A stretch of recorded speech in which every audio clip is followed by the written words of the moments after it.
I'm going to make this video because I feel I need to make this video. And unfortunately, there's no way to be more cautious. So I just have to just say it and risk some points made of upsetting someone. And that's not my intention. But as many in my community know, I've been working on this project for 34 years. And I just want to kind of go a little bit long here, a little bit with this, because I want it to be clear.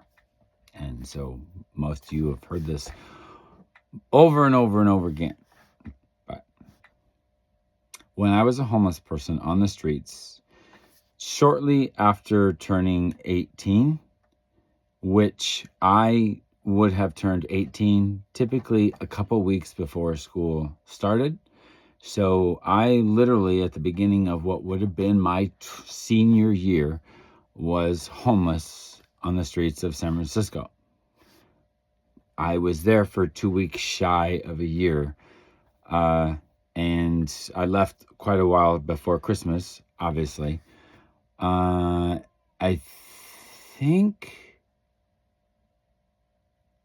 think I wasn't there for Thanksgiving, but I can't be for certain. There's some things that are a little fuzzy about my memory because I don't know.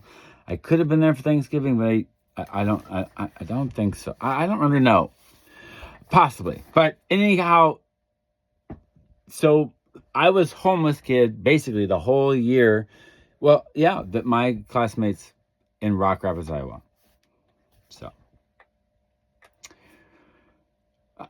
I want to just remind you, I didn't know about this. You're not born to be afraid, and you're not born to be competitive. It's something that you have to be taught. And because of everything that my mother did to me, and then the moving around a lot, and so I never got taught competition.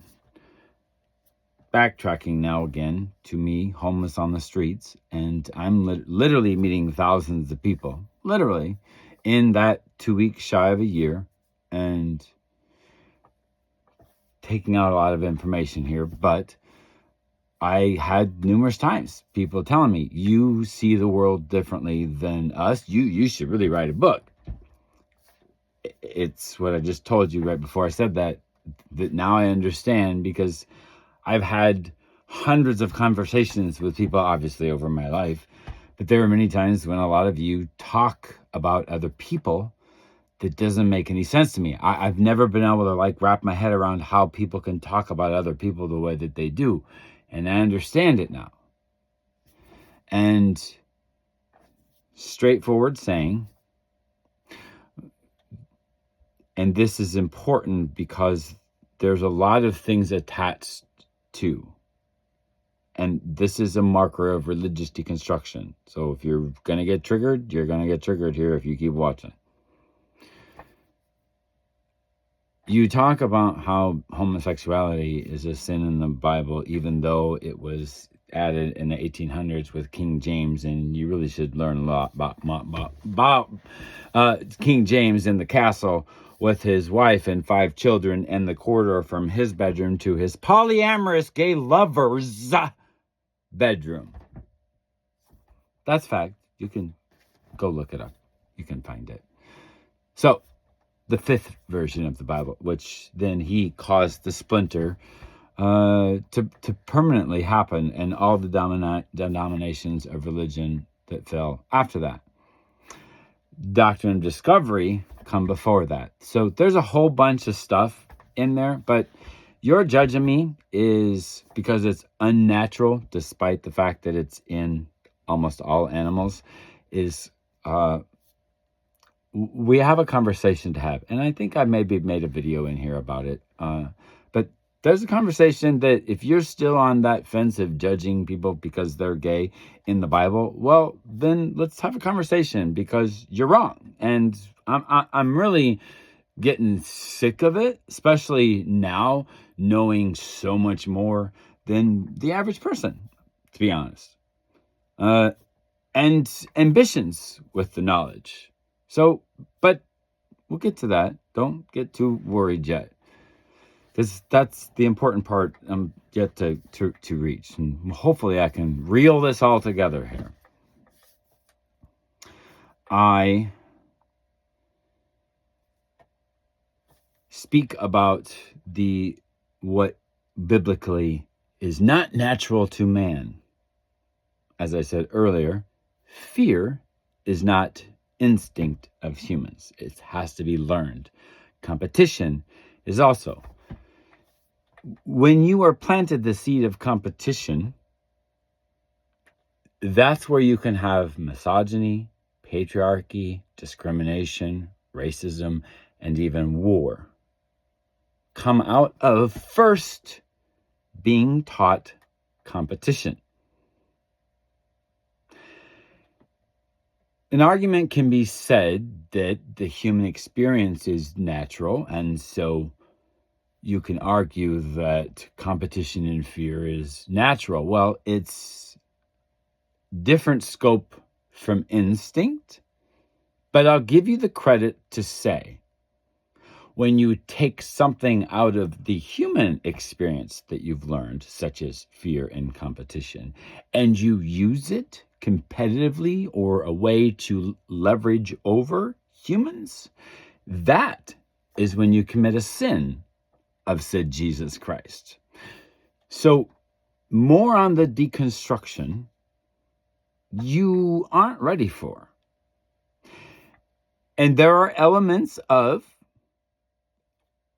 mind you, I have been on this journey for 34 years to earn the Nobel Peace Prize for Humanity. Let's get the clarity finished here. When I was an 18-year-old kid, that I was going to just let life happen and teach it to me, and I would try to be mindful of every corner, which I now define as over every rainbow, the highest, richest, most successful 1%ers of the world, to under the dirtiest bridge, the poorest, and then any island and any body of water. I have tried to factor in what this book was supposed to be, what was just going to be one book. Sat down to write that book after 90 days off grid, no phone, no car, no internet, no nothing, and had somebody deliver me, or went and got groceries and come home. One delivery a month I did for 90 days, and then sat down to write that one book. And by the end of that month of January 2020, I was like, well, this is going to have to be 4 books, and it feels like I got a Harry Potter enterprise here. And what am I going to do with this information? So all I knew is something felt like an enterprise. And by February 2nd, 2022, it had a name, a face, and I could define it. And that was the birth of a social media site that I then immediately followed for trademark protection on. Didn't follow all the way through the trademark protection, but I did have to pay quite a bit of money for that placement hold, and then I just didn't renew it. I'm not going into why, but there's a lot of, I'm just not going to do that. Here's the thing. And you just have to take me for my word. I am modest in my dreams. I have told virtually every single job I have ever had, do not give me employee of the month. Don't set me aside because I've done an excellent job. I will quit on you. And the last job that I ever had that I superbly did, there's no question about that, they give me an employee of the month in secret. Nobody's around. He says, usually we announce these things at, our employee party thing that we do. And he's like, he says, I know how you feel. He says, but I cannot not acknowledge your outstanding service. And for 2 weeks, I did almost quit. The only thing that made me kind of get through that, which was, it was razor edge close to me. I just was like, I don't like recognition. So because it was the first time that anything officially had been put in my new name is what made it something that I tried to find something I could like about it. And that's pretty much how I got through that. Now, I've been working on this project for 34 years, and I've lived with what I've created for quite a while. And I created this, and I'm going to kind of dial these all things in here in a second here. I created these out of a very interesting space as a human being. And I'm going to clarify, but just it's going to be a little bit of a video here. So I just want to clarify that I didn't set out with a goal. At every step, this has been an organic evolution to the point where as I said, has a name and a face, and I can describe it. The height, width, depth, and distance have grown a little, but the density is what I'm really still focused in on. But that height, width, depth, and distance thing, it was the name and the face, and I could describe it February 2nd of 2022. January 20th was when I knew that I had an enterprise. By this time, I had created a foundation. And so a bunch of things go from that. Again, height, width, and depth, it was defined and it's, expanded a little, but nothing has significantly changed, just the power that it is. And that's what I described in layers of spider webs, and then they all connect as my gift to the world. Every single person that I've made very clear. Now, let me tell you the purity of which I came. An 18-year-old homeless kid on the streets that has now, as someone at 52 or 53 or whatever I am, I have a bit of a sickness when it comes to how I like people in all of its diversities. And I have always been drawn to people who aren't like me. And the more not like me they are, the more I'm drawn to them. And it's a real, I don't know what this is, but there's something always been a little weird about me. And when I say weird, because when I say these words, it's easy to say them. But when I'm genuinely this person, have always been, there gets to be a lot of times when I'm with people that they're real uncomfortable because they're not used to somebody being so just all present and there, and just like it feels, it gets a little real fast. So I've noticed that a considerable amount in my life. Most times it's in a good situation and people just feel safe around me. And granted, I look a lot different than I used to, and just a lot of things, we're not going to get in on that. But so when I was 18 on the street, just gonna let the world tell me what it had to tell me, I lived a lot of different places, learned some interesting things in some different places about these puzzle pieces that in some elements I didn't know what I was picking up. And particularly on the religious spectrum, there's some things that I had great experience with living the 4 years or whatever it was in Miami Beach. In the very trendiest part, I worked at the most trendiest restaurant on the beach, arguably. And I found that Catholics come over to Miami Beach seasonally. And so got to meet a lot of people. And so I was pretty and attractive and a bit of a, somebody you could get close to. And when you're naked with people, you learn a lot of things. And when you're naked with people who belong to the Catholic Church, who are on vacation from the Vatican, you learn things. And some of things quite extraordinary. At the time, just puzzle pieces. Didn't even see what wasn't being shown the picture from behind the veil of the Catholic Church like I was expecting. I was a little, what? Like there's a little shock too. And I just kind of, put it, I didn't know what to do with it. Fast forward, it and so many other significant parts have put me in an interesting place. Hard, hurtful, sad, wrenching, and then again, it's a gift to humanity, and it's 34 years. And that's the 16,000 hours that I stopped counting on that social media site. And learning and living with it, it's what the world is, and it's me, and me taking away all of the difficult, sensitive, mental, drug, all that kind. I'm going to take that right out of the hands of the government, and I'm going to say, those are my people, and I'm going to fix this. And I'm going to give them permanent housing and all this. And then everybody else, I'm going to create a whole new vibration about what it means to have community. And to start off, it's 4,000 locations. That's what I call the Peapod Centers, and all these locations. And it's 2 tiers of, teamworks. It's a whole cultural preservation. It's an outreach. There's all kinds of like free stuff and access. And they're going to canvas that cultural zoning map for people who have a story or a song to sing or a play to write or something like that. But that 120-foot soldiers, I call them, are going to completely canvas that place and get to know your peoples.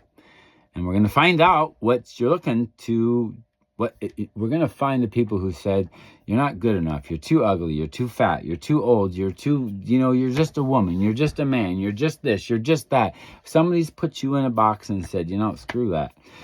But if you got something you want to be done, and there'll be a book printing press in a regional kind of group, because every Peapod Center won't need that, but we're gonna print some stuff. We're gonna print a lot of stuff, a lot of books, and we're gonna do a lot of things.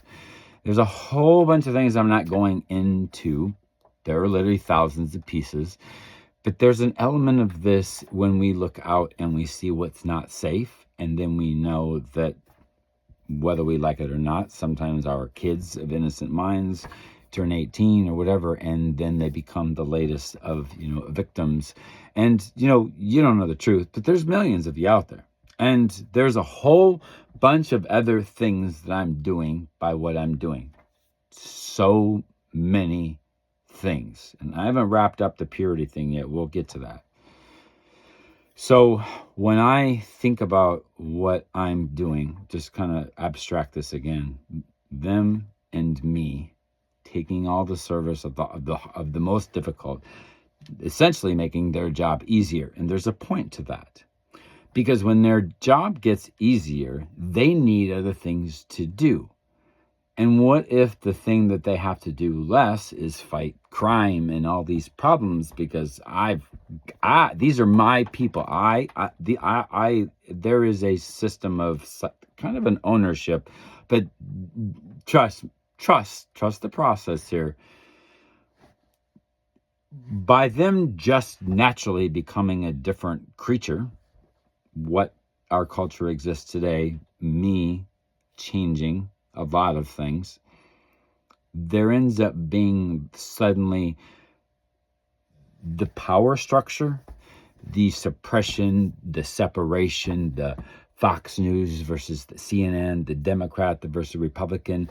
I don't want to necessarily try to put a threat to what they're concerned about, because we can still work to build a different sort of framework so that we have a separation, because that is something that they kind of want. I understand that being a positive thing. But there's a way, from what I've done, and this is the forest of the trees I plant that I will never sit under, okay? But what I've done is, this culture changes. This has changed. I've changed the whole, you can't even, there's no way to capture it all. There becomes this no need for a power structure, no need for a suppression, because I've changed things so much that their line that separates the two, some place in the future, just sort of disappears. And it just gets absorbed into one, and before you know it, what I have done and what I proclaim now will literally have changed the world. And I say that even genetically. if you understand the process of epigenetics. And this is a long process. But there were elements of that what I have done that could not have come about had it not been for, and let's bring it down here. This is the hardest part for you to probably accept, because it doesn't make sense that someone would be like me. And there are some slide pictures that talk about an old abandoned, rundown ceiling, caving in, moss growing on stuff, abandoned one-room cabin in Oregon, and I have slides of it, and it's always meant something to me. And there is something very core about me, and I, was the little boy and is, watching Grizzly Adams all by myself as a kid, and there's a lot of imprints on me, and I'm just designed. That's just who I am. There's certainly a modesty. We'll get to some bigger thing here in a bit, and I'm getting kind of wrapping up here though. So for me to be in this one space, when I knew that I was going to write one book, I knew that I could probably make $1 million. And I'm like, that's a pretty good chunk. That's pretty decent. And I felt pretty confident about that number. Because I know what I've put into it. I know the style that I'm going to write. I know I knew what I was going to do when it was one book. And it was $1 million. And I'm like, I can pay off debt. I'll be okay till the end of my life. That was until that end of January 2020, when I realized I had an empire and 4 books. And I'm like, 4 books? That's minimum 4 million. And I know that I can make that more. I know that I can make that $10 million. I did some easy math on it, and I'm like, I think I can market this and push this enough that with 4 books, I can make $10 million. And that is what's created what I have for work today. My fear of the money. And I know this is the part that I'm going to lose all of you, because you're not me. You're not me. It goes back to the core of when people said, when I was an 18-year-old homeless kid, they're like, you don't see the world the same as us. There has to be a sense of some purity. Now, one of the things at the beginning of me being 18, and this is kind of that my core of who I am. When I started this at 18 years old, I was going to write this book at the end of my life. One thing that was super important to me is that I had to stay in the right framework, that I couldn't be hateful, I couldn't think about myself, that there was nothing I was going to benefit from it, because this was just about me understanding the world and saying, this is what I've seen, and I hope this helps things get better. And I knew in my heart when I was 18, because of something that I knew, I didn't understand all the pieces, but I had an incredible amount of faith that I knew that I was going to understand what it was at the right time. And there was a lot of spiritual walk in through this, and I'm just not going to have that conversation here, but there's a tremendous amount. I think that all gets entered probably in the second in the series of 6. It could show up in a few places too. But I have had some very interesting spiritual experiences with this, and I'm just not going to say anymore. Now, a couple of things I got to wrap up here quick. When I knew that I could make 4 million, probably easily market it to 10, and I panicked, and I'm like, okay, so what can I do to give back? Because $1 million was good for me. $1 million. I don't want the rest. In some ways, I didn't know what. It doesn't make any sense to me. So I try to think, what can I do to give back and make a difference? And so I started thinking of some things, and things all kind of went incrementally. And much like the Peapod centers, the scalability factor on what I've created is perfect. And that's a really important piece in how quickly this can grow. So just kind of going back here, but I just kept thinking, okay, well, I can do this, and then I'm like, well, I'm gonna make a lot of money doing again on that, and then it just, I would say, I don't even know, maybe over the course of a couple of days, maybe, probably pushing up to 2 days of me thinking of that, and then getting to the point where, oh my God, I'm just going to make some money. And I literally just, I don't even, I can't describe the panic, because I just went white. Just everything just went white. And I'm like, I can't, I'm like, I don't know what else to do. I don't know what else to do. And then I went into full panic. My brain just lightened up like a light bulb, probably. And I'm like, I can solve homelessness. But then I'm like crunching the numbers, and I must have crunched the numbers 19 different times. And I was like, learn some things. And I'm like, well, I can do this, and then again, and again, and again, and again, and again, and again. And I'm like, okay. So in 10 years, I easily think I can do $1 trillion in business, and another 15, or another, at the 15 mark, a total of 2 trillion. So doubling business within that next 5 years, 2 trillion. I have no doubts about it, and it could end up being a lot more than that. And what I've created will create more millionaires in the world than has ever been created. There's no doubt about that. There is some things written in here, and it may sound crazy to you, but there is a factor in here that you cannot make any more than $10 million. You're cut off there unless you're in the entertainment or art or something like that. And then you can cap up taller than that. But there is a limit. And then when you get close to that $10 million limit, there is some retard stuff written into that at that last like couple 2-3 years expectation to get to that point, to sort of slow that down by forcing those people to reinvest in sort of their pyramid, him being the top. So they need to start investing more into their people if he's reaching that too fast. And the only way he can keep in business is by making every one of them below trying to build up to that $10 million factor too. So there's a whole weird kind of business structure that I haven't talked about that gets into every hub center, and there's a bunch of reinvestment and things like that in there.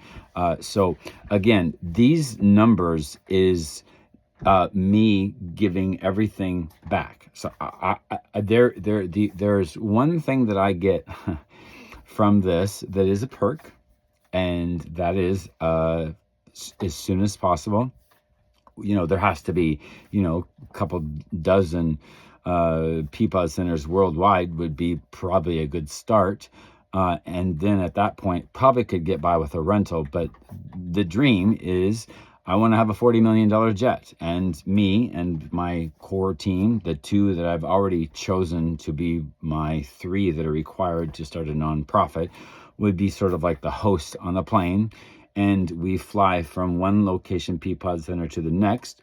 We grab up their tribe, if you will. No matter where you go in the world, you could probably define them as a tribe. Some sort of a cultural arts, entertainment kind of, a kind of a festival of experience. Maybe some art, music. Just a bunch of different things. Some classes that are taught. It's very interactive, and then they're gonna go to another Peapod center somewhere in the world on my private jet, because we're gonna fill it enough. The math works out easier by putting them on a private $40 million jet. The math actually comes out to where if I were to fly them first class with just a little bit extra money, they literally get a whole private jet. So it just doesn't make any sense. Yes, I'm flying them basically at first class price in a full private jet. So it just, the numbers just make sense. And the fact that I can do this, there's a lot more things that I can do by doing that. So, and then it's a cultural exchange place. One of the places that I'm most interested to do, and where I'm hoping to put the headquarters, is Eagle Butte, South Dakota. And what maybe a lot of Native Americans don't know is that there is a great, huge market for Native Americans in Ireland. So one of the things I would love to do multiple times in our future is a bunch of Native Americans from we're going to start with South Dakota, and hey, let's go meet some Irish people, and let's bring those Irish people down to the reservations in South Dakota and let them show those guys some Irish situations there, or Scottish, or the world is open. And when you understand the 4,000 locations that I'm working on, and again, all the spider web, how everything works together, the Peapod centers are different than the hub centers, and the hub centers have a whole docks and warehouses and places that host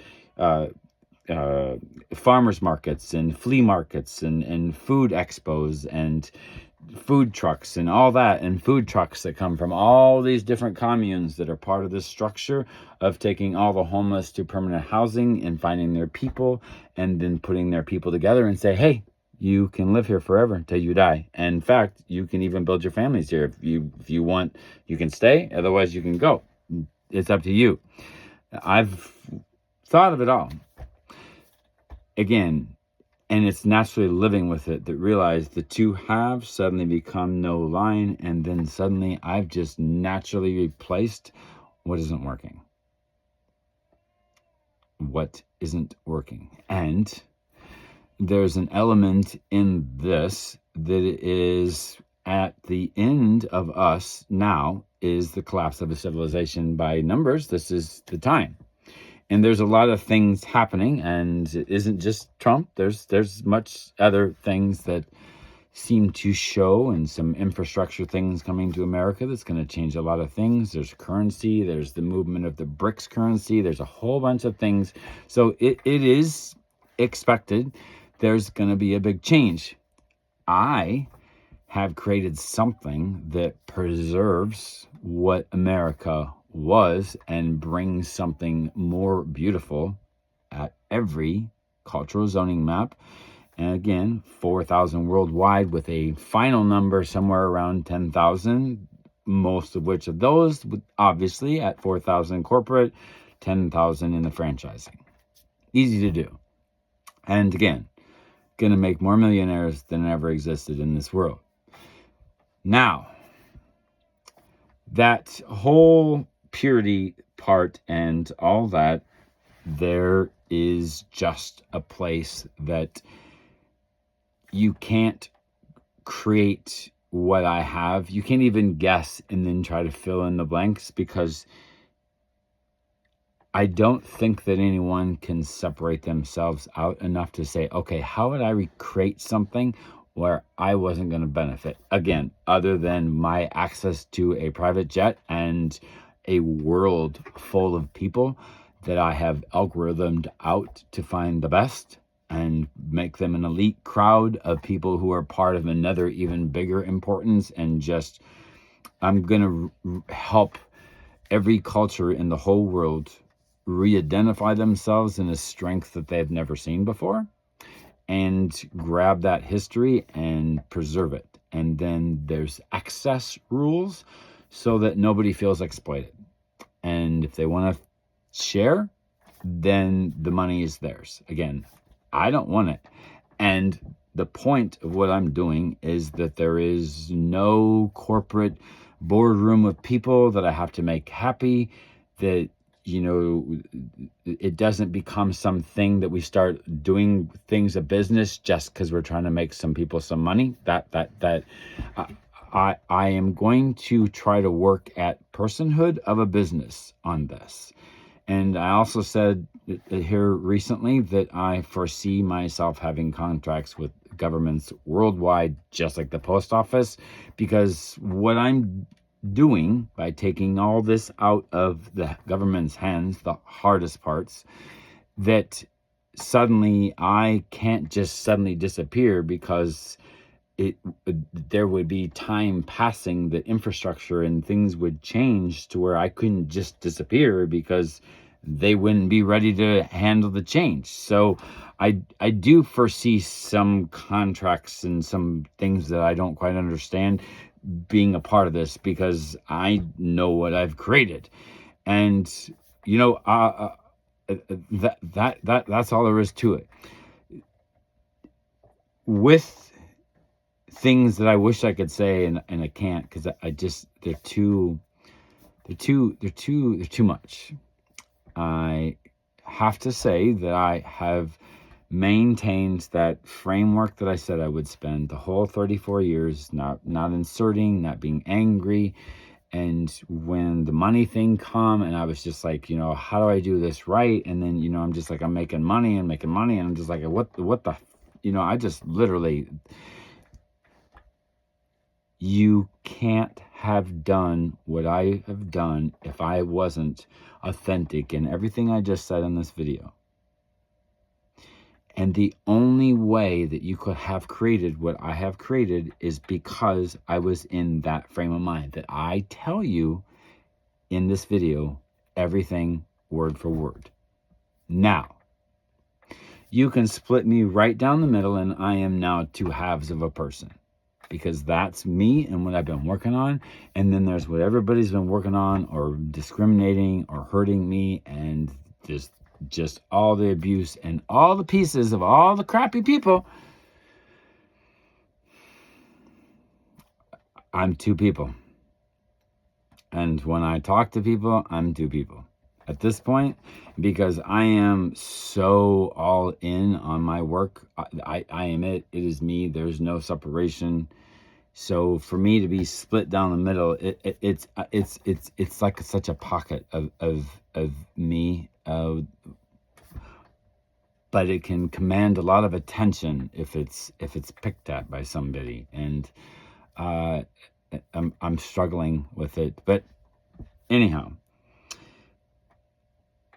there are great concerns for some new revelations that isn't like new information, but it become a very strong reminder about things that I've also learned in the Mormon Church that's no different than other Christian denominations. And as someone working on this project for 34 years, I can command quite a conversation about the history of Christian faith. And I just got to get myself better at the, you know, years and things like that. And I'm working on those. And all that's going to go in, you know, a series of some books, and which leads me to one other thing I wanted to tie up and wrap up. And that is, and I know we're 40 minutes into this, and that's just ridiculous. It should have been addressed a lot sooner, because it's a much more important piece. And it's the biggest part of me wanting to make this video. Religious deconstruction. I working on this project for 34 years, and religious deconstruction only being part of this 34-year project of mine in the last 6 years, I guess is the math on it now. I have my own situations. I'm still, you know, kind of like, you know, I have a lot going on yet, and there's a lot. And even those people who think that they're going farther, there's always somebody else. So what if you're me working on this project, and you're listening to all of them, and then you want to put them all together, and then you want to make it all make sense so we all can kind of see it together fairly, without selfish motives? Because in this homeless to permanent housing, and to know me and my religious background, some of you may be flabbergasted to know, but a large percentage of the beginning of it, I was naturally considered to be the next youth pastor and the next pastor of the church. And then the Mormon Church has some very judgmental rules that I didn't know about for basically 10 years. And then that's just the whole thing, the whole experience has just been very lightning speed, but a lot of stuff in there, it feels at this point in my life. And when you start to allow yourself to realize that there's actually more to it, and then you've been doing this for a long time, and they're in the grander scheme of what I'm doing and understanding things that have probably been going on for 7,000 years from those in control who've always been doing this kind of mind game stuff with people that I describe as, the wife convincing the husband it's his idea. That's been worldwide always. And so cultivated culture I'm going to talk about in one of my books. And it's impressive, what I understand now. And scary, and something I had to put a lot of weight in, and something to put in weight to counter my fear, to say, hey, I got this.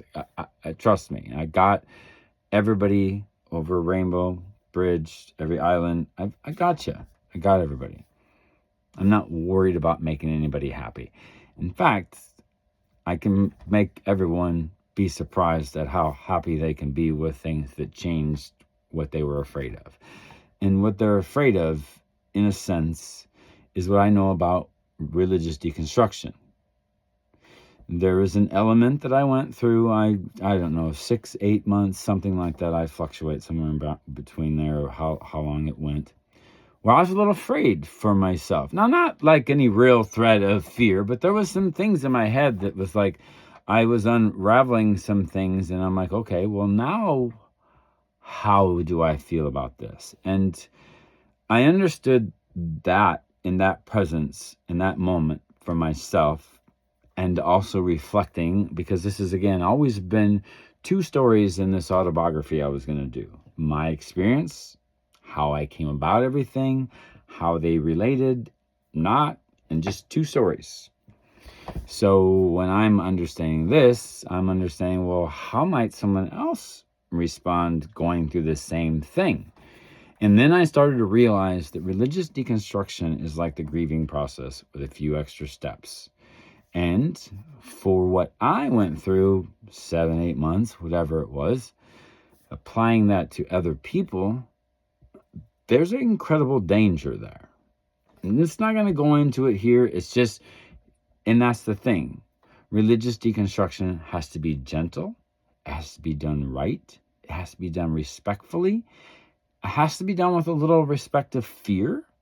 It has to be done when you know that the person who's getting the information is understanding the information, not just nodding their head and they're just like in shock and they've just kind of checked out.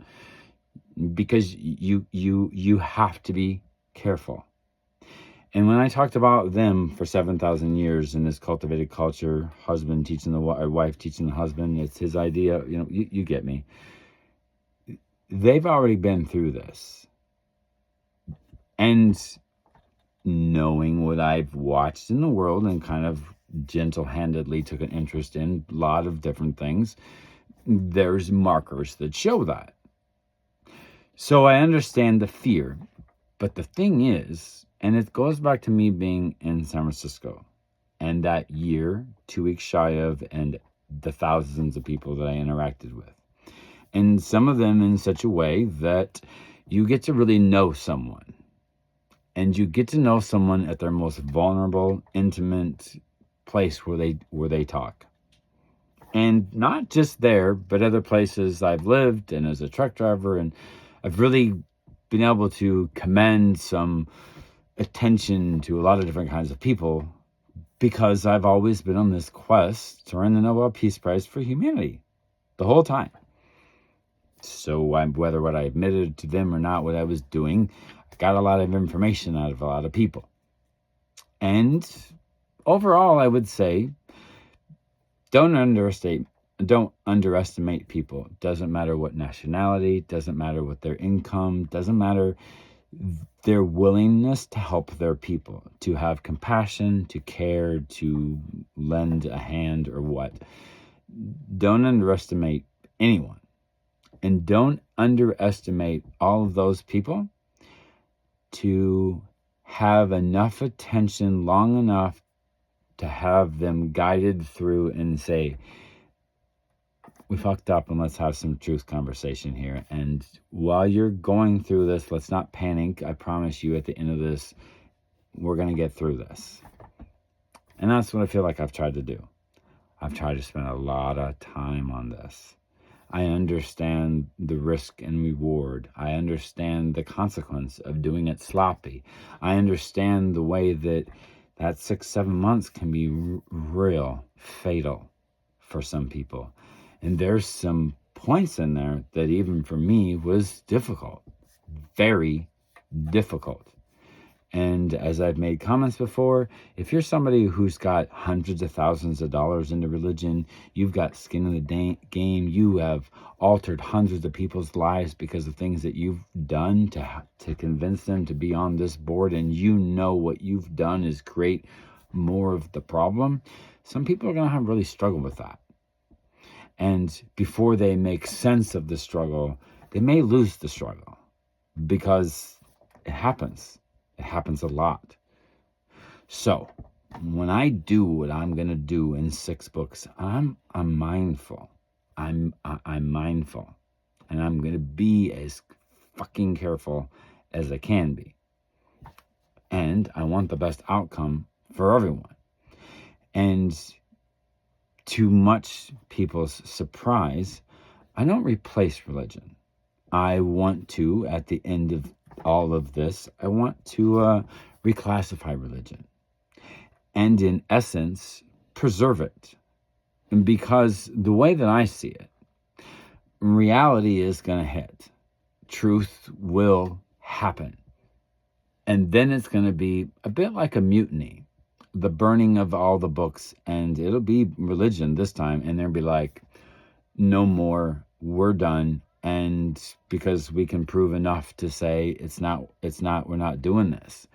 See, I don't want to do that. I just want to strip away some things out of it. And clearly to say to you is fables are like fairy tales for children. Parables and fables are basically the same thing. That was what I want to say. Fables in churches and in children's stories tell the story that the kid understands. Fables, parables being religion. Parables are just things in the Bible to teach people some things. It's a good place to be an adult and try to find some ways and teachers that say, this is how I find my meaning in life. This is where I find how to enjoy my space. This is how to help me to, if I'm a parent, to create a space where I can raise children and have the best outcome, happy children, situation. So there's a lot of benefit to it. But there are some genuine things, I'm not going to mention them here, but religion does genetically make us worse people. It's a negative consequence to our society, our sociology. It is doing things bad to people, and we can prove this. It's being proven. People talk about it. I'm not the only one. There's some things I've, understanding that, everything that everyone says, it just gets added to my work. And I'm always learning. I never want to have all the answers. So, this, I know there's one other piece, and I want to make sure that I get this here, because I know there's one piece I don't think I quite wrapped up. I don't know. I want to keep this under an hour, and I'm not going to edit. I'm just gonna throw it out there. I want to be genuine about this. I don't want to feel like, there's any bullshit here. I know what I've done. I know what I've created. I know the space that it can take. I know how it can help and grow community. I can bring a vibrant color and respect to every small town across America in a way that is if you want me to be honest, America needs what I want to do right now, because it's not only going to bring a spark back to every town in America, it creates a longevity to the America we've all reminiscent about, but this time without the dark shadows and inclusive. So there is a lot of things that I have planned with what I'm doing for the people, by the people, and empowering the people, creating a shift, something of respect, fairness, and just being real. I know I was going to say the religion part. I hadn't mentioned that. So this Homeless to Permanent Housing Initiative is a bunch of communes, and essentially worldwide. And in order to prevent stagnant, to prevent, just a lack of community within that, I don't want to create isolation camps. That's not what we're here for. I wanted to be able to, mix things up. So that's what the hub centers are partially part of. I'm not going to go into a whole list of things that are going to happen over a year, but trust me, it is pretty cool. Pretty cool. Well, the place that manages all of that is the religious part of what I have done. And there's a pretty big religious part in what I've created, and it is a new religion created out of necessity, out of a mind of someone who's been working on this project for 34 years. And it's been called, and all this, the First Church of the Embodiment of Christ Jesus, or something real close to that. And I describe it, in essence, now as sort of like the gatekeeper, right before you enter to whatever the body of that energy, God, whatever you want to call it, right before you cross into that space.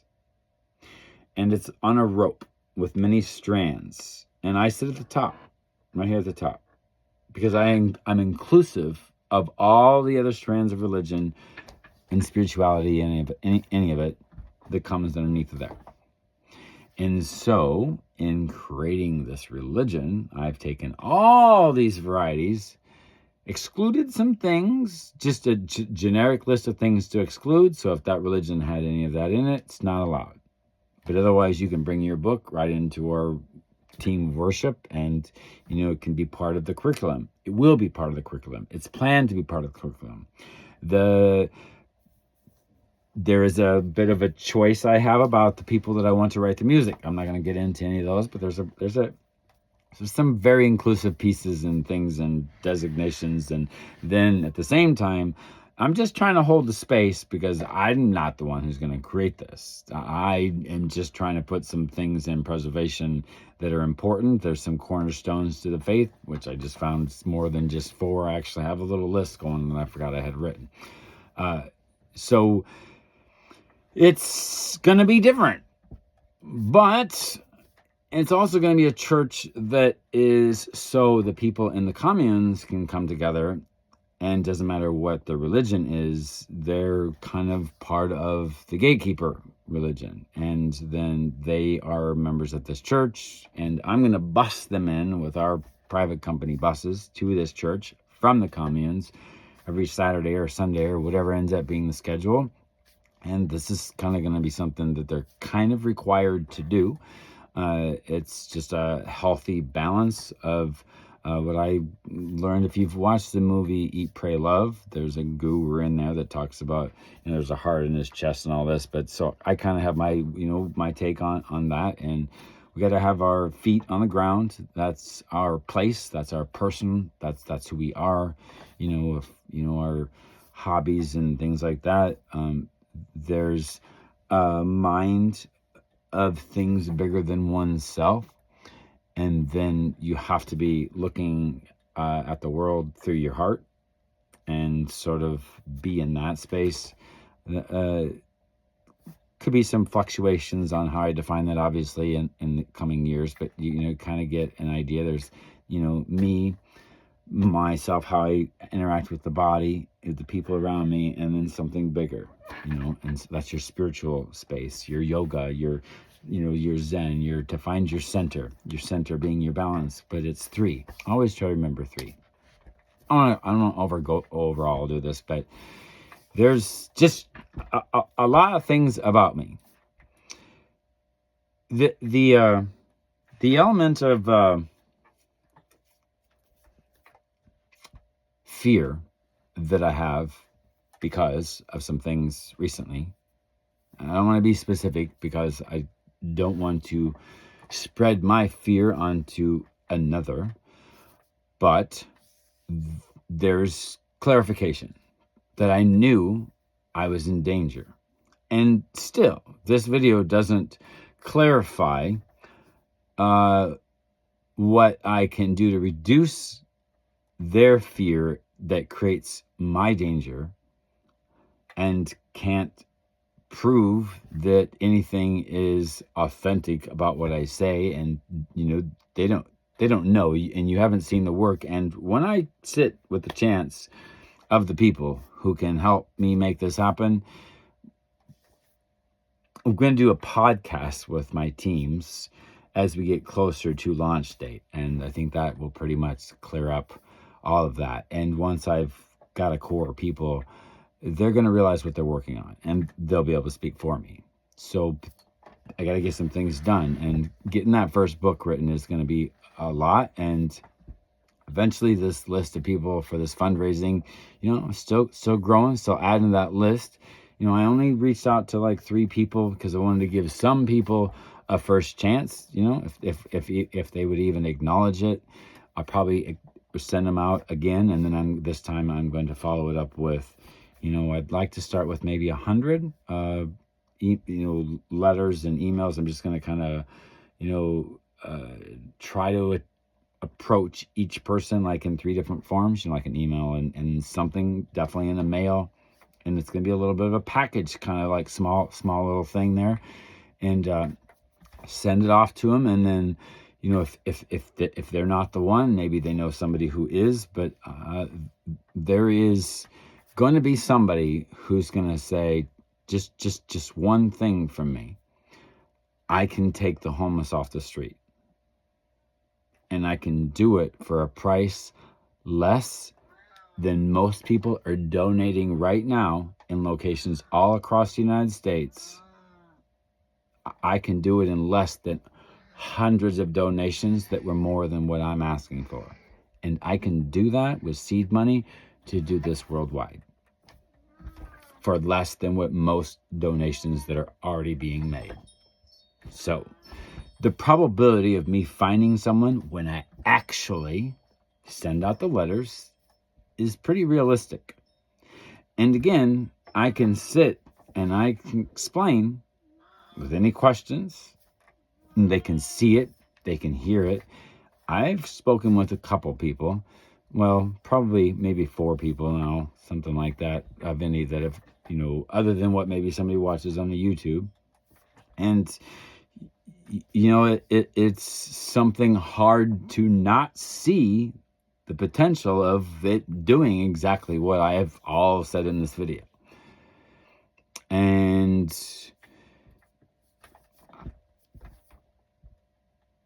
there is a lot of I really just this whole video is trying to just give you an idea of what I'm doing, because there's a lot of threat that people in religion have for me. And I am profound.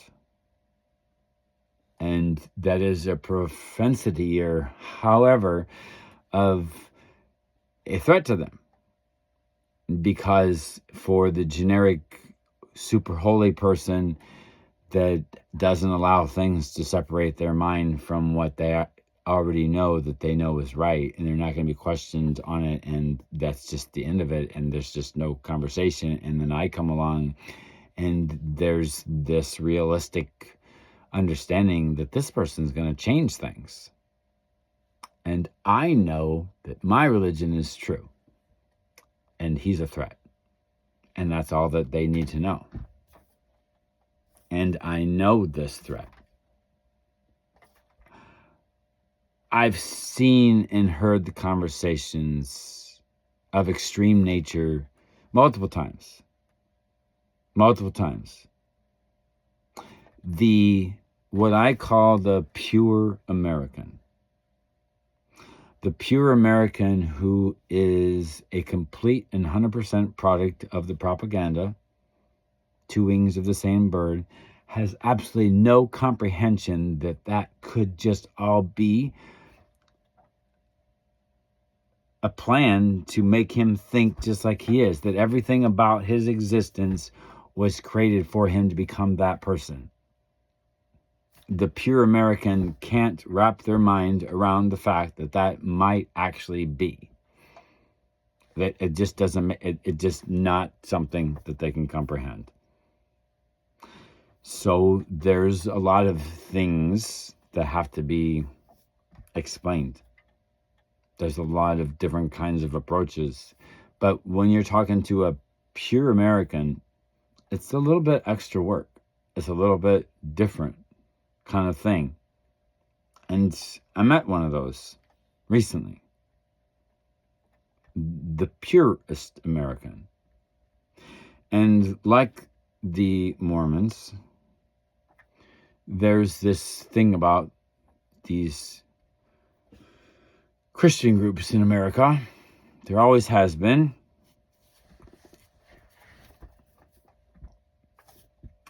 There are things that are talked about in those men's groups that when women folk don't know. It's always been that way.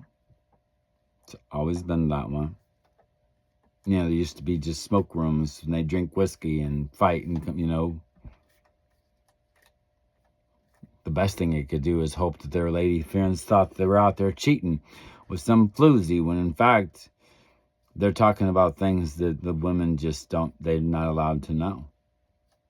Men have buried the darkness so deep that that's why Grandpa, most years that's applicable to this story is, you know, your great grandpas, because many years so much younger and probably dead for the money.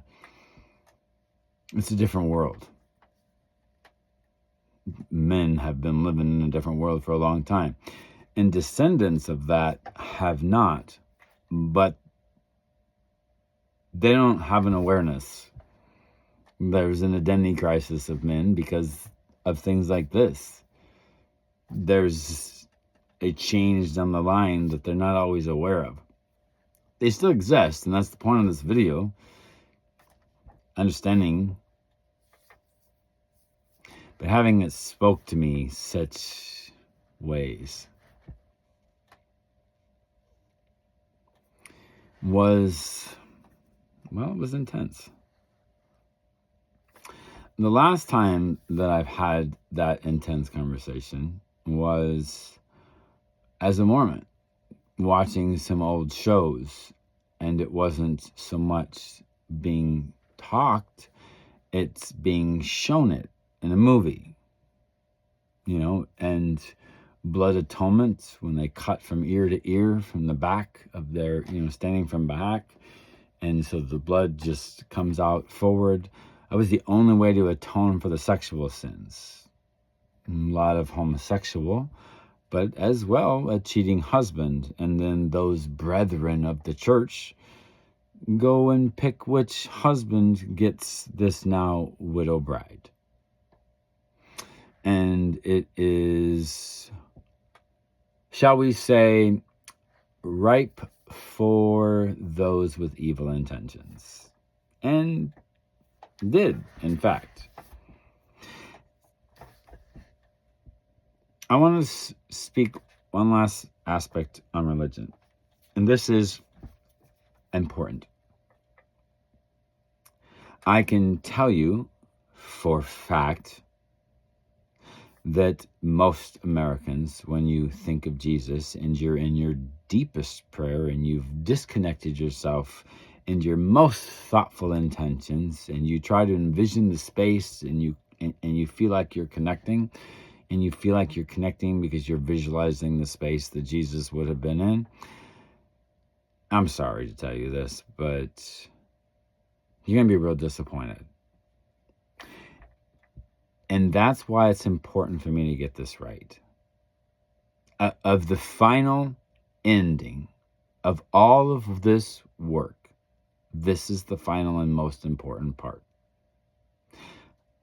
I want you to connect with the powers that is Jesus Christ. But you have to understand who he was, who his mother was, who his wife, his children, the lies, the regurgitation about their stories, the practice of witchcraft, all of it. You have to understand all the pieces. And I want to be gentle.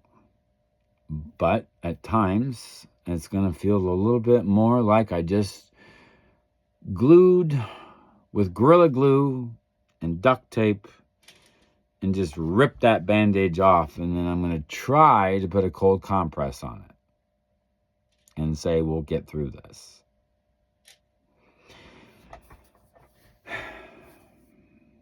I've said before that I've always been afraid that something bad would happen to me. I'm just going to say, I've had some threats since I was dismissed from the jury trial that I better erase my hard drive because there's people that are threatened. For whatever reason, it doesn't matter at this point. There's people threatened by my existence. And there's people, if they're threatened by my existence, then maybe they should think about what they're doing. If you're threatened by the existence because of what I'm doing, first you have to ask yourself, are you part of the reason why I'm doing something? And then next, is this something that I'm doing that's broader? And is that because you don't understand what I'm doing that you fear? Because I can promise you that if I am prepared today, and have been for a long time if I had to, I can stand in front of a room of 1,000 people and I can promise you I'm going to have 999 of them on my side, and there will have to be one. Because it would be proudness to think that all of those people in the room, let's be realistic, there always has to be an outlier. I myself am an outlier to the anomaly.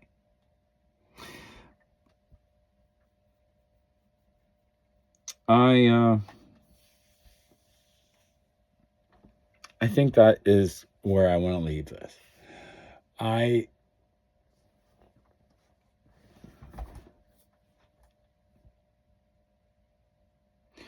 There is no other way to do this than what I've done. I see. And I think the world is ready. I believe in the people. There's a way to do it right. And every single place that I touch with the Peapod Center is going to be graced with something they never expected. I want to bring a new level of respect to women that, frankly, I don't know has ever existed in the modern civilizations and all the people who talk about things that we've ever understood. I don't think you're gonna ever have seen what it is that I've created. I'm gonna create a whole bunch of different kinds of boundaries and expectations and stuff like that for people who post anything to do with kids. And for large spectrum of that, it's just not allowed. There's gonna be some things that are allowed here that don't exist in the framework of other social media sites, and I will only give you a small little kind of glimpse in that. And there is a way that I'm going to redefine intimacy because of the way that I allow, we're going to call it sex, on a social media site that is an adult subscription, but there's no sex. No sexual arousal, no looky-loos, no stimulant of any kind. I don't want to talk about it too much, but the purpose in that is to create something so unique that people take an interest. Even if it's just a short window, it plants a new seed on how to see your intimacy. And I want to do that globally. And by doing so, I changed the dynamics of what it looks like in a healthy, more respectful way. All because of something that on the surface seems a bit maybe corny, off, weird, but something that seems very interested. And again, changing the whole dynamics of the world and making us a better people. Much better people in a lot of different ways. The way we do business, the way we do everything. I started to talk about the kind of the safety issue from sending people away. I'm going to put everybody just stays right where they're at. If they want to go, that's fine. I'm not stopping anybody's mobilization. I'm just saying you don't have to go to Hollywood. You don't have to go to New York. You can just stay right there. You want to be a star? Sure. You should have got, are you part excuse me, are you part of the elite team? Because they're your stars. They're your permanent they're your permanent team. They're the ones that put that 2-hour weekly broadcast that may happen 2-3 times a week. Some of them may develop into a whole network.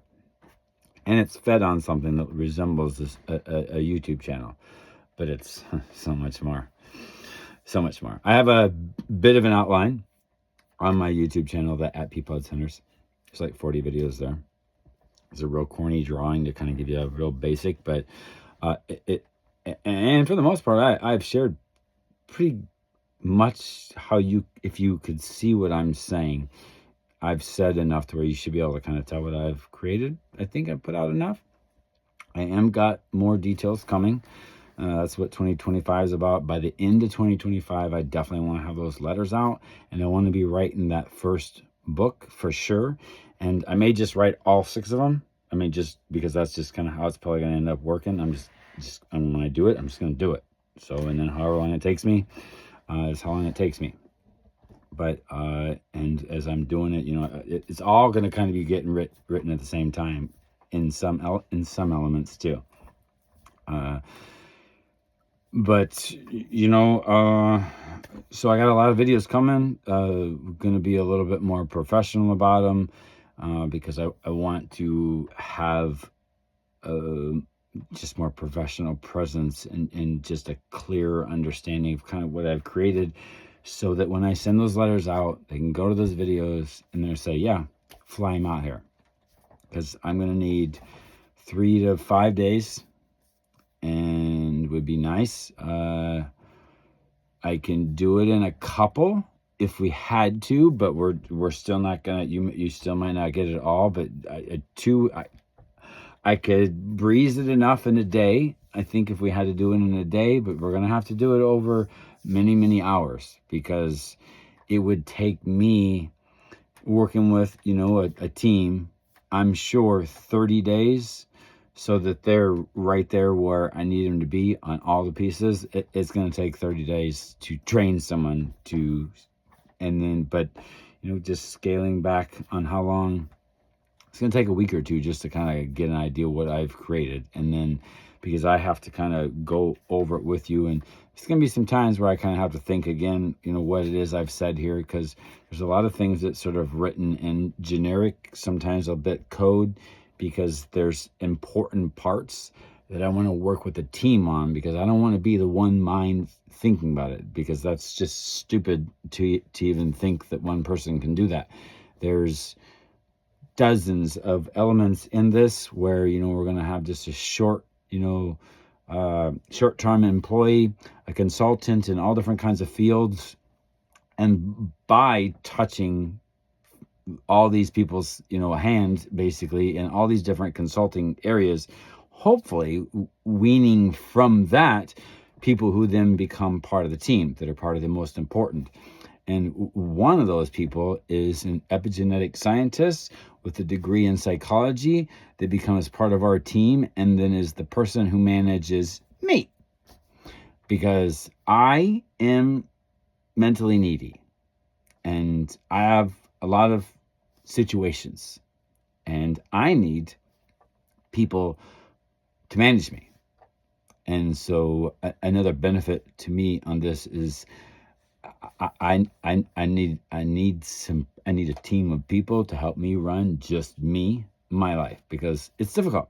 It's difficult. There's a lot of things. And so this person would end up being somebody pretty important, obviously, in my life, because the two other people that I picked, that I told you about from the main to have the 3 initial nonprofit, they're hired because I know they know me. They know how to manage my crazy, and I shut down. My mind space goes numb if I get overstressed. So I need to have some people there to make sure that that doesn't happen. And then when it does, knows how to move in and start filling the gaps until I can kind of pull myself together and we can just keep on the flow.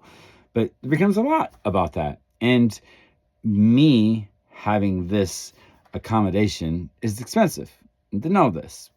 But when you're running what will become the world's largest nonprofit, I'm good with that. But I'm the experience, I'm the example, so that other people see some things that need to change about our society, and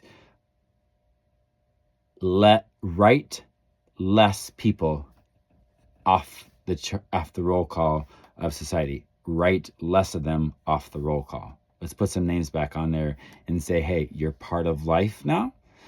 And there's a lot of pieces of me that people would like to say, that's not the right one. He's too ugly. He's too old. He's white. He's a man. Everybody's got, and so many more that are actually cruel. So there's an element of me that it has to be me. It has to be me, because I'm trying to be the one that speaks for all the people whose voices and stuff were already been told, and they've already written themselves out. So I'm speaking for all the people who already just, they're tired. They don't want to talk anymore. I'm going to change it all. I promise you. I know I still haven't said enough on the religion and all that. I don't know if I will ever say enough, but it's okay to get uncomfortable. I would never do something stupid. I don't have a axe to grind to hurt any kind of people. And though something that I say often could be misinterpreted, I do say often, my revenge is taking the ground from under my enemy. And what I mean by that is the very thought process upon which my enemy comes at me with, I will forever take away the fake foundation upon which people used to get that person to think like they do. I will end their thought process. They're the last one. They're it. No more after you. And that's my revenge. That's my revenge. And it's not easy, and it's not difficult. So one last thing I wanted to say. My wanting to get awards or whatever, there is a scene in the end of A Beautiful Mind that always hit. It hit me different than most of you, because it was what I seen. That was until maybe the last year or two or so. I know what kind of person I want and am focused on really hard on doing. And there's some things I want to tell, but I will be a fantastic rich person. I think people will be, there'll be all kinds of lessons for people in it. But I think the important part is I'm going to be different. I'm going to be different. And I'm going to be the poorest rich person there ever was. And I'm going to be land and building rich, but absolutely no control over any of them. And that's because that's the 4,000 people at Centers. Like that's where all the money goes. And oh yeah, and I'll talk about that a little bit too before because I want, this is important. This is something that's going to change the world. I wasn't finished. The homeless shelters, the Peapod centers, the where the money goes. So let me just explain it a little bit too.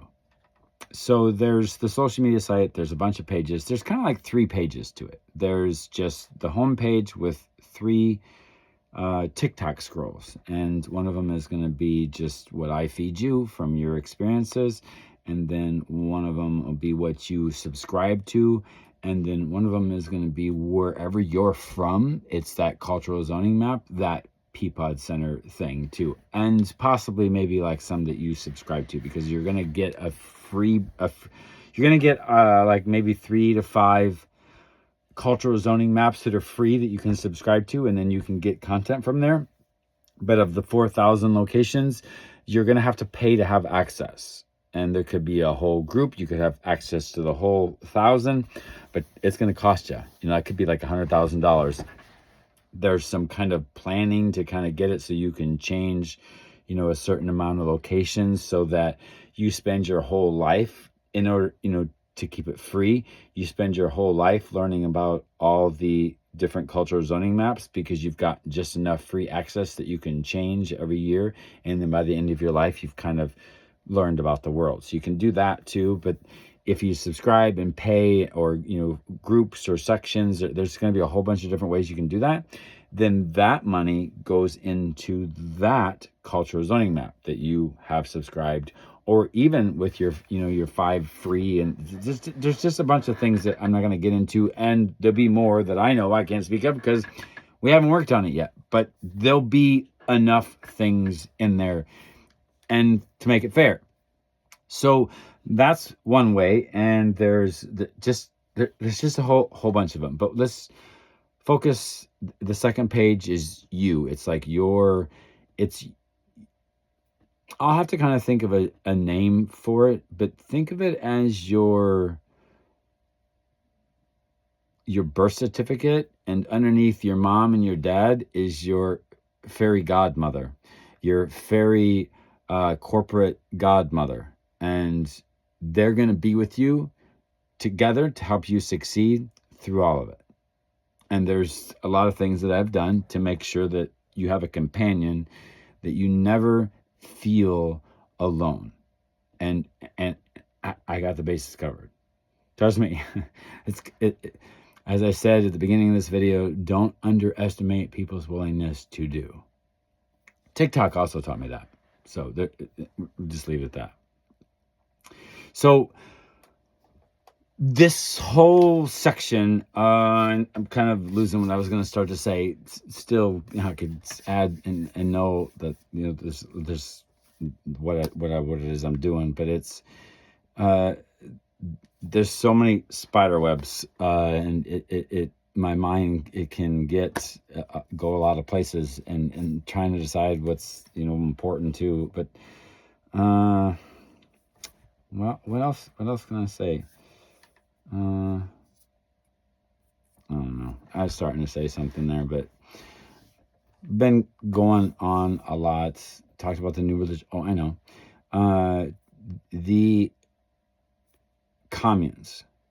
So these are homeless, permanent housing, and so they live there. It could be a farm. It could be like a weird condo warehouse complex thing in some city, or, you know, and we're thinking worldwide here. So there's going to be just so many kinds of variances that it's impossible for me to say.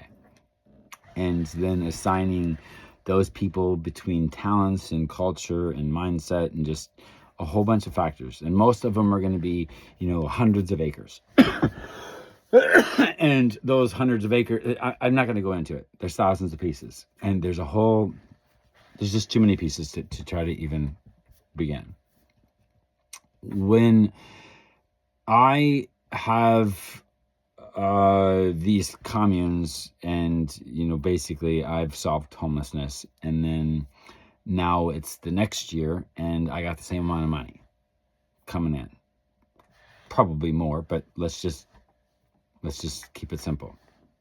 So if it takes me $50 billion to solve homelessness in America, next year when I make $50 billion, what do I do with it?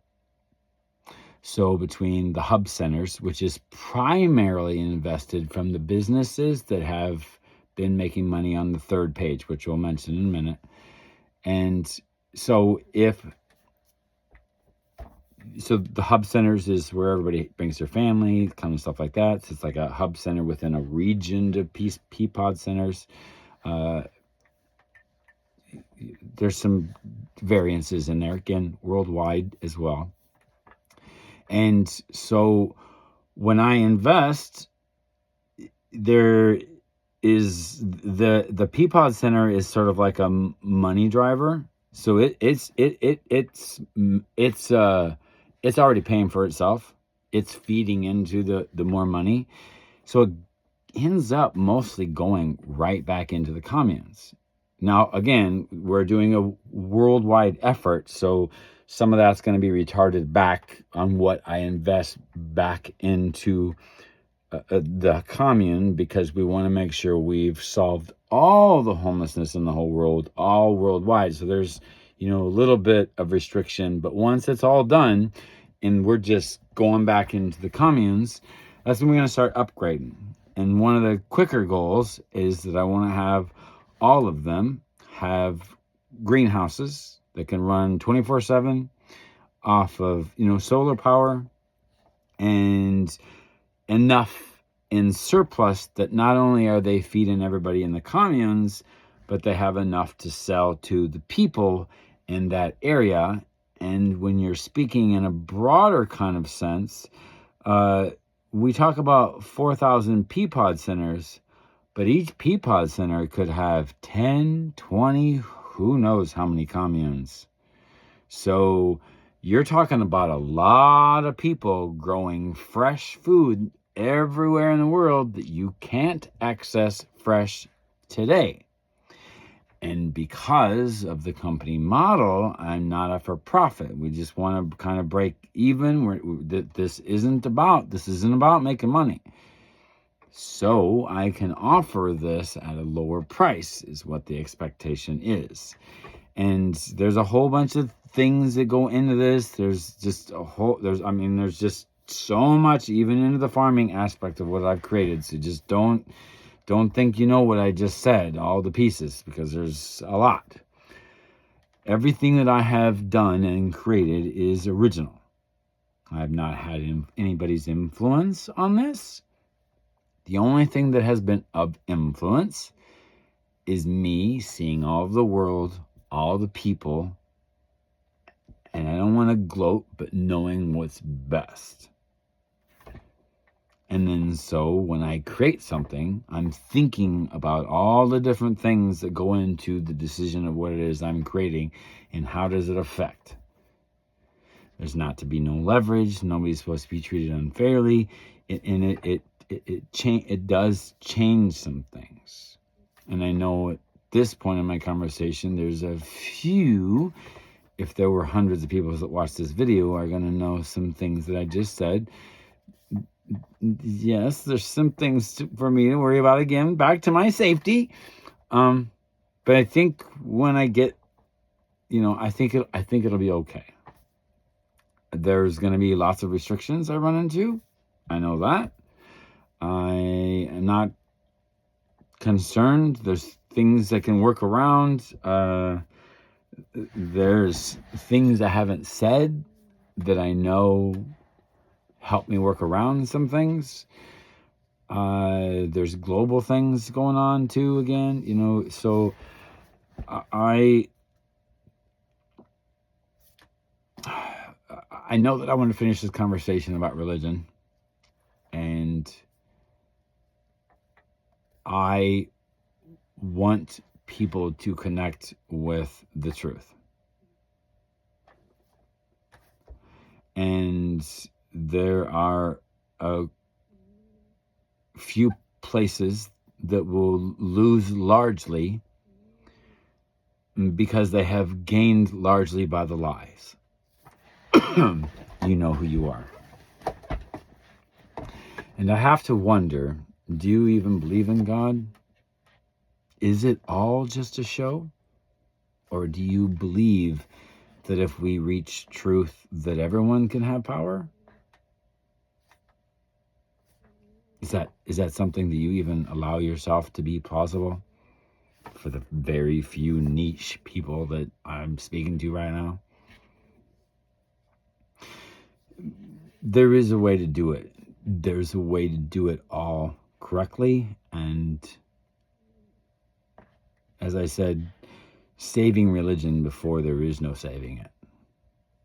And part of that is reclassifying it. And there's some hard parts in that. There is a very long, convincing argument of me probably in a foreign land in a place I've never been before, with the high risk that I could end up being dragged away from that meeting and never, ever seen from again. That's a very strong reality. And in my heart, I know that I have a convincing enough argument, but is there fear of some wealth thing being taken away from them, something they just can't accept, and power and their ambitions? The places that is most, that's not even the case at this point, honestly, but some of the most extreme places in the world that would be likely to happen. The thing is, I'm not going to mention them. There's a place, and maybe most of you could probably guess where the probably most dangerous person for someone like me to go. The thing is, I think that there's my intentions is to sell their culture in a way, them doing the selling, I don't want to mean it, but framing it in such a way that brings it into a light that it would very much like to see. That's never happened before. A whisper of it when I was a kid, and then you just really never heard it again. I don't know why. It was a fantastic piece of art that I just didn't see much of. And there's some conversations to be had.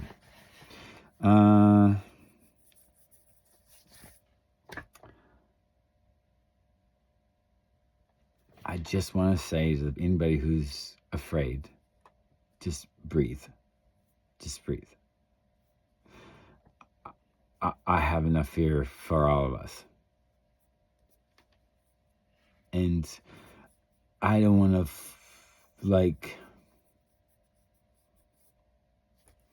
make any weird, statements, but for me to get to the point where I got to in my life, and having come from it and did the path that I did, as I've spoken in this video, that some of you may have a hard time believing or not, or what, to be that and to replicate that and have someone start all over again in a world that's changing like it is, it's the quantum computers that are about to come online, and the power grid's going to get about 3 times as high, if not higher. But we all know that's when it's going to be too late for what I'm doing to do. There is something coming, and I know it because I've seen enough pieces to put some things together. And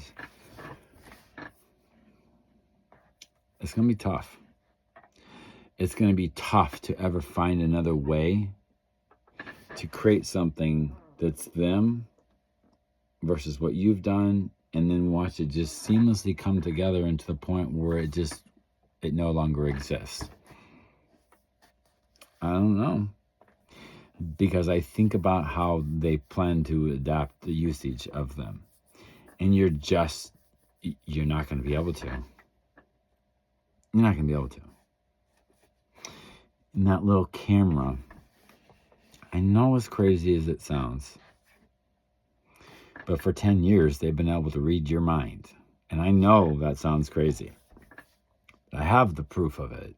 It's a news article, and it's a very selective group of companies that most viewers are never going to work at.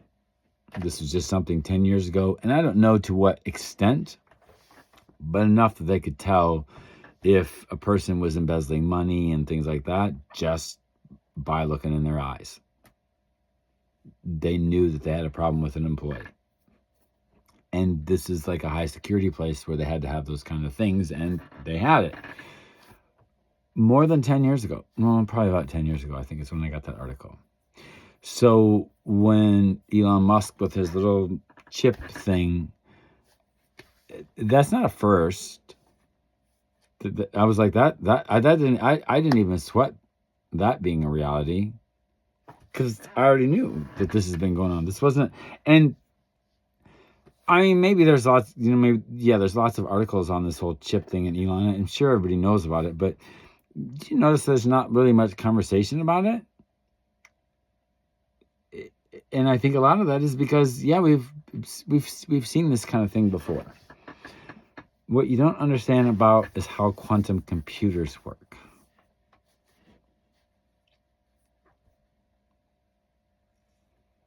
And you don't know. But it's everything in the space all at once, read and understood just in a flash. It's not reading codes of computer to find what it is you're looking for. It's everything at once. Over just there's no, you don't understand. You don't understand.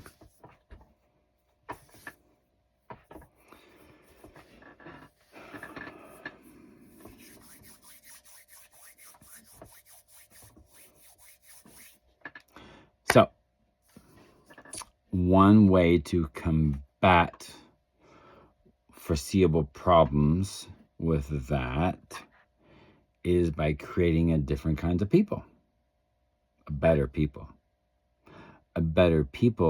that don't even have the same negative motives, because it's such a new broad spectrum way of doing humanity differently.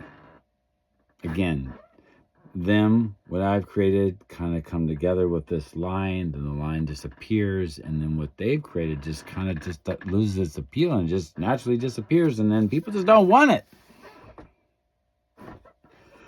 A lot of pieces. So even if someone was trying to create something to control, what are you trying to control? Controlling by, well, let's find our bad people. No, see, I took them, I reprogrammed them, I gave them a life to invest into, something they know that they're building, they're a part of, they are part of something that is majorly big. And they're with their people. And if it didn't work out, we got other places. There's a 30, 60, and 90-day intake process on those homeless people too. Unless there's, we just already know, like there's a tribe and we already know where there's big people out, and they're like, hey, we can kind of streamline things faster. And there's a temporary stay at the beginning, to kind of get an idea, some things to, I got it figured out. And, this 30, 60, 90-day intake process is also to kind of, wean out what the goals are here. What do you need? What's the situation? So, with all of them. And again, I'm taking them off the street here, and then, okay, you get to stay here forever. You don't have to leave. You don't have to leave. This is your permanent place, your room. I kind of figure on there's probably gonna be about $1,000 spent per person. Say, okay, we got $1,000. Let's go shopping for you and get what you need. We kind of want to make sure somebody has, like an iPad or whatever, access. There'll be kind of like a computer room too, socks, underwear, clothing, art supplies, kind of just phone, all those coats, work clothes, wherever they're at, whatever the situation with the commune. We want to make sure they got the needs they want. All their stuff gets brought in. Everything gets washed, cleaned. Make sure all their some sort of medical situations taken care of. We got to address things with teeth or whatever. All those things will be kind of secondary to that. Once they get in, obviously with medical and dental and things like that, but that's not the first 90 days. That probably, hopefully the first year. I mean, depending on what the situation is, and just get people. And for those who have watched, some have been around or heard or haven't, or this is the first time you've heard, and I'm not going to put it into the context that I would usually. We'll just put it in a friendly context. When you don't have time when you're barely surviving, you don't have time for thriving. Let me say that again. If you're barely surviving, you don't have time for thriving. So if you're just making it paycheck to paycheck, doing the grind, you're barely surviving. Thriving is the things outside of yourself. Ambitions, art, taking a class, a music, whatever. Becoming the artful side of yourself. You have to have the first taken before the second comes. Many of the greatest works of art, music, film, theater, sculpture, you name it, have come out of heartbreak and pain. Do you realize the untapped resource that is the homeless community worldwide? And then give them a place. Not only are your basic needs taken, but you've got time for thriving. So let's see what you got. That's the 30, 60, 90 days. We're going to already know what we're kind of working with. So before you're even in wherever you go. So we already know what me as a company has planned for you, to make sure that you get to the thriving aspect because of the 30, 60, 90 day intake process. And then when you're on this place, there's diverse, all these things, then they start to build and become bigger and prouder and more like a little tiny village of something new. Something new. I will say that the acreages, hundreds of acres they may be, there's going to be an awful lot of forest planted. And that's a requirement to every single one of the locations worldwide. That's a requirement. There's a percentage-wise of all the land that has to have trees, like 30%. Give or take some, this algorithms of difference there, and there's a whole bunch of reasons why. I know I'm kind of just yapping on, and you're probably tuned out.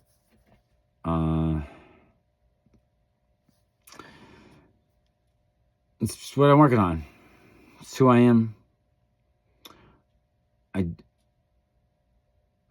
If you've watched this whole thing, I don't know what else to tell you.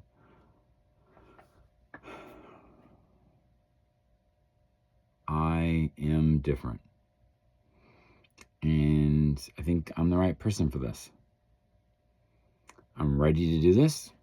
I don't have any connections. I'm ready to go anywhere. I'm ready to command a team of 50 people and get this rolling.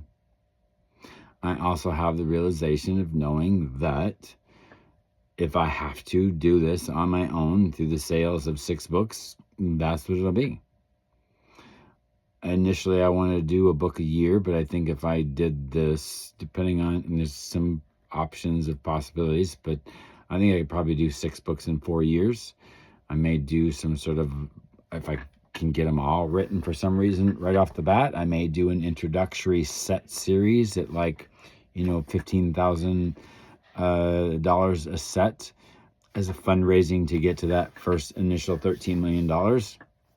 Realistically, I'd like to have 20, but the 13 is kind of what I'd like to skim by. Once I have the $13 million, I can start doing the stuff. And then expectation of raising that 20 million mark within that, from the time I initially get the money, I would like to have the 20 by the third year. And the third year is, I want to be in launch date there, because I want at least 2 years working with the algorithm and all that. If it can be done sooner, it's done sooner. But I want to give 2 years in that, and then that sort of like third year launch date, and just a lot of things going on in there. I can see it needing to be 20 by the end of that period. But anyhow, so if it's the 13 million with the 6 books, I may be 4-5 years out, and that's fine. I will be working on this till the end of my life, till I get it done, or I will, or whatever. I early in this, but the power of the meaning of it has gotten incredibly strong. I fear death if I did not give this my best, because at this point, it certainly feels like a calling. It feels like something I would have to answer to if suddenly I just decided not to do it. I can't, even in consciousness, stop. Because for so many years, I have felt like I will have to answer to God if I don't finish what I feel like I've been called to do. And again, it's been a natural evolution of me coming to the point where I'm at, and then I'm just looking back and saying, here's where I'm at. And so I can't explain all the parts and how I got to where and all the details and things, but because some elements of the natural evolution of it just went real fast. And it was just a whirlwind. And then as things are growing and changing, they're happening so fast that my short-term memory isn't even processing that we're moving on to the next step, because it just got bigger, and the earlier has gotten obsolete. And then and then the next thing I know, I'm just looking at the finished project and saying, wow, that was quite a process, and what a whirlwind. And I don't know where we were at, but I know where we are now. Height, width, depth, distance, building, the density, and that's it. So, like me or not, I know what I'm doing. And I know that if I get any start in this, it will go fast. And if you've not ever seen anything like this, I'm going to re-identify everything in the world, how we do everything. This is going to be different. And it'll be a very slow process at first, but for some, it's going to be the one they've been waiting for. And for a lot of others, they're going to be like, wow, there was a better way. And I like it. And I feel safer. And I feel like my neighbors are neighbors again. And it's big, important, everyone. I can't stress again, everyone. There's no Putin, there's no Kim Jong-un, there's nobody that I'm not afraid of if they hear me out. Because there's specific conversations with all kinds of people that aren't for everyone else. And that's all there's to say with that. There's no one size fits all, except for one of the things, and that's that Human Index Rolodex, or the Tree of Life roll call, or something like that. I've got it officially called somewhere on a piece of paper up there in the folders. And that's putting the whole human experience into something like a color wheel, and everybody gets to plug in. So they pick the number off of what the human index Rolodex is. That number gets applied to how they interpret it in their culture, and then you can compare and contrast some very interesting factors. You can learn from other cultures in that way too, and you can dial in those experiences, because anything you could possibly want to do as a human is just a number. And then you can take that number again and compare and contrast it with that exact same human experience all over the world. And I'm not going to say all that stuff, but the end goal in that is to build all of humanity. That's the simplest way to put it. And for a large majority of them, it should be an expansion of the human experience they didn't even know existed. And they'll be able to see that because it's on a human index Rolodex, or the human roll call. And there are some rewards, like being written in the tree of life, when you have completed the whole roll call. So there's an incentive, and there's some spiritual parts in that. If you were listening to what I just said, you would have caught it. And there are some things in this that are going to be very intriguing to people. And like I said, there is nothing like it in the world today. So I hope that you give me a chance. And if you're somebody who can help facilitate this, look me up, because no time like the present. I really would like to get it started now. It seems senseless to wait years when I could be so far ahead if I started now, years ahead from today. So, I don't know what to tell you. It's painful, again, for some, difficult times, but the end of it, I think I'm going to make people a lot more people-y. And I'm going to change the air into something of delight.